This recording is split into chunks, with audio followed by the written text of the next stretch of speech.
There's a novel combination, Ublituximab with Umbralisib, for example, based on the data from the UNITY trial. It's currently undergoing FDA evaluation for approval in patients with treatment-naive or relapsed refractory CLL.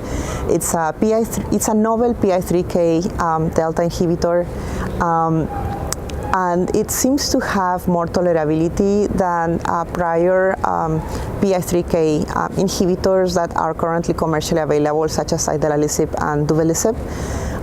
We are eager to see, what the longer follow-up on and how we will use this drug. I think that most of us will probably use it as a bridge to CAR T therapy or another form of salvage therapy. Or it's possible that in certain patients with many comorbidities, that might be an option of care for patients that are not able to tolerate BTK inhibitors or BCL2 inhibitors. The median progression-free survival for treatment-naive patients is 39 months.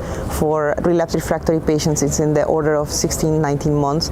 So, very encouraging results, less degree of toxicity in terms of diarrhea, colitis, compared to other PI3K inhibitors.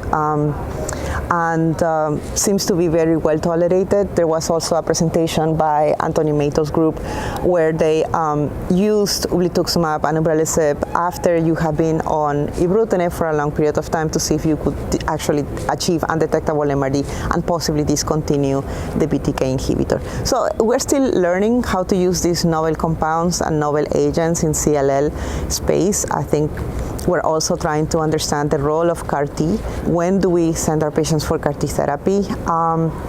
And I'm very excited about all these novel compounds that are currently being explored because I think that we still have some patients that are unable to tolerate or that are becoming refractory to both a BTK inhibitor and a BCL2 inhibitor. And hopefully we can have more salvage treatment strategies for them in the near future.